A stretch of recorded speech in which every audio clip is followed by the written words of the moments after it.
Hello दोस्तों, मेरा नाम है दीपेंद्र सिंह शक्तावत। आई होप सभी बहुत अच्छे होंगे, बहुत अच्छे से आपकी तैयारी चल रही होगी। आज की इस वीडियो में हम लोग बहुत ही इंपॉर्टेंट बातें करने वाले हैं एसएससी सीजीएल 2020 मेंस के रिगार्डिंग।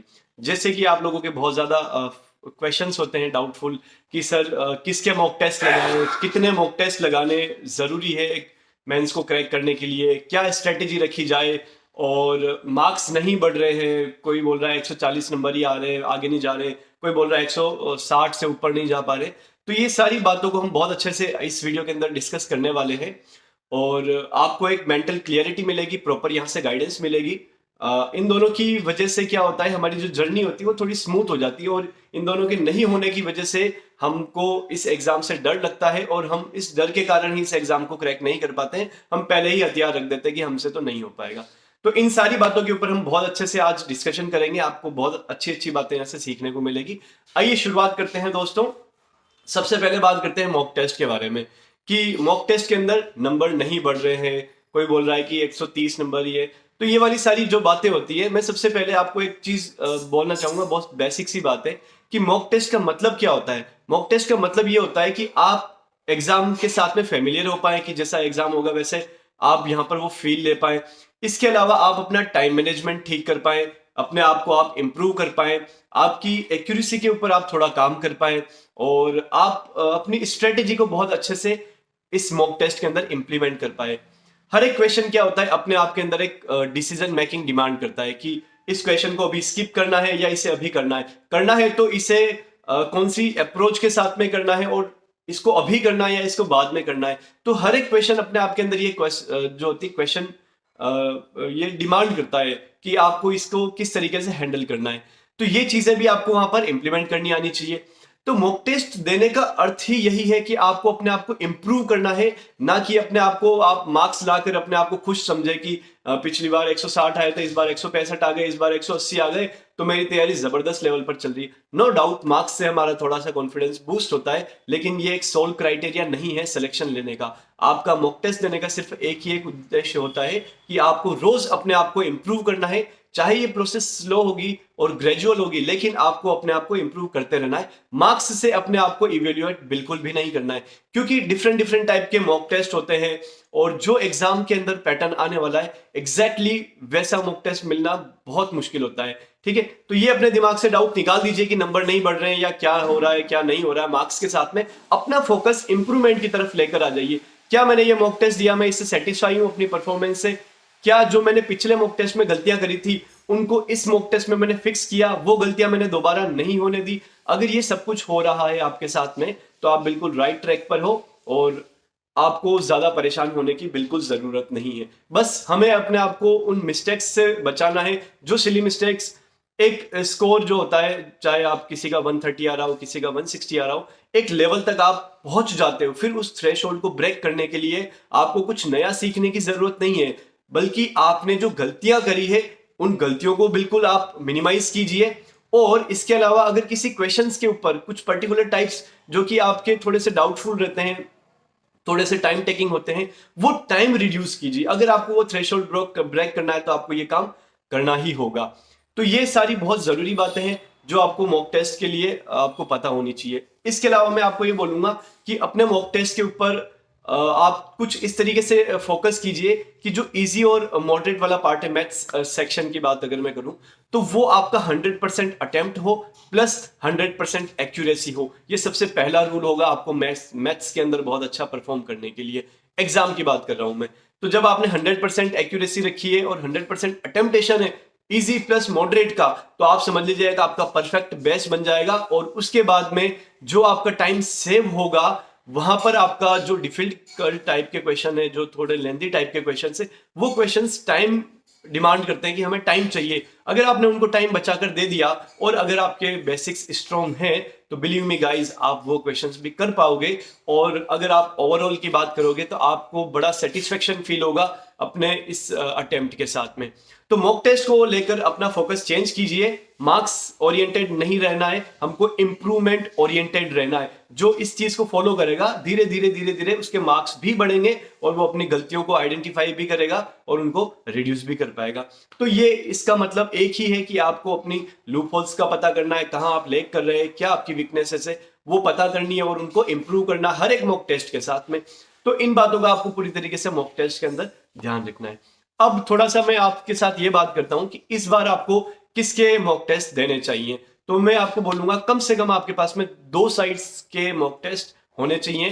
कोई भी 2 साइट आप ले सकते हो, मैक्सिमम 3 ले सकते हो, इससे ज्यादा मत जाना, क्योंकि 2 कंटेंट क्रिएटर डिफरेंट टाइप के होने चाहिए, जिसके डिफरेंट डिफरेंट टाइप के क्वेश्चंस आप प्रैक्टिस कर पाओ, उनका टाइम मैनेजमेंट सेट कर पाओ, उसमें एक्यूरेसी को इंप्रूव कर पाओ, ये होना चाहिए। तो अगर आप मुझे पर्सनली पूछेंगे तो मैं आपको 2 मॉक टेस्ट के बारे में बताऊंगा। मैं यहाँ पर उनका कोई प्रमोशन नहीं कर रहा हूँ, मुझे कोई पैसा नहीं मिला उस चीज के लिए, लेकिन जो चीज सही है वो शेयर करना मुझे लगता है ठीक रहेगा। तो 2 मॉक टेस्ट इस बार 2020 के लिए मेंस के लिए सही है, वो है टेस्ट बुक के मॉक टेस्ट और एक आपके ग्रेड अप ऐप के जो आते हैं मॉक टेस्ट। ये 2 मॉक टेस्ट आप ले सकते हो, इनके आप मॉक टेस्ट लगाइए और जो मैंने सारी बातें बताई है उनको आप बहुत अच्छे से फॉलो अप कीजिए। एक मैंने पनिशमेंट मेथड भी अपने प्रीवियस वीडियोस में बता रखा है, वो कुछ इस तरीके से है कि जब आप मॉक टेस्ट देते हो, कोई पर्टिकुलर टाइप आपका गलत हो जाता है, तो जब वो गलत हो गया है तो ये एक तरीके से आपको अब अपने आप को पनिशमेंट देना है कि कम से कम 10 या 15 क्वेश्चन या 20 क्वेश्चन उसके आपको पर्टिकुलर प्रैक्टिस करने हैं। और फिर आपको ये ध्यान रखना है कि अगले मॉक टेस्ट में चाहे कुछ नई गलती हो जाए, एटलीस्ट ये वाली गलती नहीं होनी चाहिए। अगर आप इस चीज को फॉलो करोगे तो ये पनिशमेंट मेथड धीरे धीरे धीरे धीरे आपको बहुत अच्छी स्टेबिलिटी की तरफ लेकर चलेगा और आपके मार्क्स धीरे धीरे इंप्रूव भी होंगे और विथ स्टेबिलिटी के साथ में इंप्रूव होंगे। तो इन सारी बातों का आपको अपने मॉक टेस्ट के अंदर ध्यान रखना है। तो दो सीरीज बताइए मैंने, एक टेक्स्ट बुक की और एक ग्रेड अप की, आप इनको फॉलो कीजिए, आपको बहुत फायदा मिलेगा।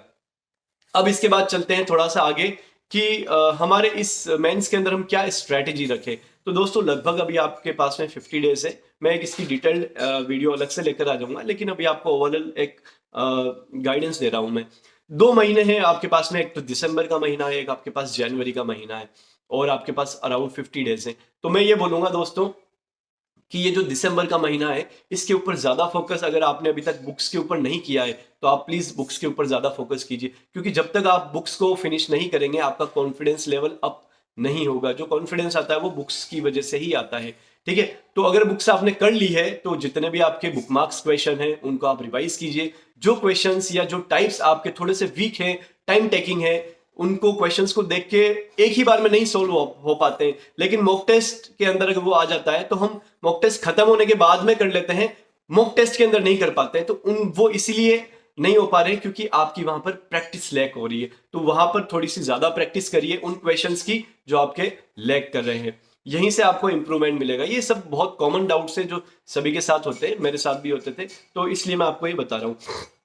अच्छा, बुक्स करनी है तो वो हार्डवर्क के साथ नहीं करनी है, उसको अब आपके पास कम टाइम है तो आपको स्मार्टली करनी है। जितने भी आपके बुक मार्क क्वेश्चन है सिर्फ वही करने हैं, और जो आपके वीक एरियाज हैं, जो आपके लूप होल्स है, आपको सिर्फ वहीं पर फोकस करना है, ठीक है। इसके अलावा अगर आप कोई बुक पर्टिकुलर उठाते हो, जैसे कि आजकल पिनेकल की बुक मार्केट में बहुत चल रही है, सभी लोग उसको सॉल्व कर रहे हैं, तो उसको लेकर मैं आपको थोड़ी सी एक सजेशन देना चाहूंगा कि आप बकायदा उस बुक को कर सकते हैं, नो डाउट अभी आपके पास में टाइम है। लेकिन एक चीज का ध्यान रखना, जब भी आप, जैसे मैं आपको एग्जांपल देता हूं, कोई क्वेश्चन आया मैथ्स का, आपने उसको पढ़ा और अगर आपके दिमाग में उसका रोड मैप क्लियर है कि हाँ ये क्वेश्चन ऐसे होता है और ऐसे ही होगा, तो आप उस क्वेश्चन को स्किप कर लीजिए, अगला वाला क्वेश्चन पढ़ लीजिए। आपको पेन चलाने की जरूरत नहीं है, ना उसको सोल्व करने की जरूरत है, क्योंकि जो चीज आपको ऑलरेडी अच्छी तरीके से आती है, आप उसको 10,000 बार भी और प्रैक्टिस कर लोगे, उसका कोई फायदा नहीं मिलेगा, है ना। तो फायदा आप वहां से लीजिए जो आपका थोड़ा सा डाउटफुल रहता है या जहां पर आप थोड़े से लैक करते हैं। जैसे ही आपने क्वेश्चन पढ़ा, आपको लगता है ये हो तो जाएगा लेकिन थोड़ा सा सोचना पड़ रहा है, वो आपका वीक एरिया है, वहां पर उस क्वेश्चन को जरूर प्रैक्टिस करिए। ऐसे करके जब आप अपनी बुक को प्रैक्टिस करोगे, believe me guys, 50 to 60% question तो आप स्किप कर दोगे, क्योंकि आपने ऑलरेडी अपनी तैयारी, अभी तक मैं ये लेकर चल रहा हूँ, आपने कर रखी होगी, कुछ बुक्स आपने फिनिश कर रखी होगी, तो उसका बेनिफिट आपको यहाँ मिलेगा। तो जो बचा 30-40% है या अराउंड 20% होगा, वहां पर आपके एफर्ट्स लगेंगे और ये वहां पर बिल्कुल राइट एफर्ट होंगे कि आपका वो वीक एरिया है और आपको उस चीज को इंप्रूवमेंट की तरफ लेकर जाना है, ठीक है। तो ये हो गया आपकी स्ट्रेटेजी के बारे में। अब एक बात आती है कि सर कोई बोलता है कि 50 मॉक टेस्ट लगाने जरूरी है, कोई बोलता है 100 मॉक टेस्ट लगाने जरूरी है। ऐसा कोई जरूरी नहीं है, सबका अपना अपना लेवल होता है। मैंने बताया सबसे पहले बुक्स के ऊपर फोकस कीजिए, वहां से कॉन्फिडेंस आएगा, और उसके बाद में मॉक टेस्ट के ऊपर इफिशिएंटली काम कीजिए, बिल्कुल हर एक मॉक टेस्ट को वेस्ट नहीं करना कि हाँ चलो उठाया दे दिया। बिल्कुल आपकी प्रॉपर प्लानिंग के साथ में, माइंड सेट के साथ में आपको मॉक टेस्ट देना है। और अगर मैं ऑन एन एवरेज की बात करूं तो 30 मॉक टेस्ट का एक एवरेज है जो आपको एटलीस्ट अचीव करके जाना होगा आपके एग्जाम से पहले। और जनवरी का महीना आप पूरा का पूरा मॉक टेस्ट को दोगे, डेडिकेट करोगे तो आपके लिए बेहतर रहेगा। और दिसंबर में भी आप वीकली एक या दो मॉक टेस्ट लगा सकते हैं, वो ठीक है। बाकी ज्यादातर आपको जो जनवरी वाला पार्ट है उसमें सबसे ज्यादा एफर्ट्स लगाने, सबसे ज्यादा रिवीजन करना है, सबसे ज्यादा एनालिसिस करना है ना। तो ये सारी बातें हैं, इन सारी बातों को आपको ध्यान रखना है। इसके अलावा अगर आपको कोई और डाउट है तो आप प्लीज कमेंट सेक्शन में बताइए मुझे। और जैसा कि मैंने बताया है, काफी सारे स्टूडेंट्स हैं जो मुझे मैसेजेस कर रहे हैं कि सर मेरे पर्टिकुलर इतने मार्क्स हैं, क्या मैं तैयारी करूं या ना करूं, मुझे कितने नंबर चाहिए।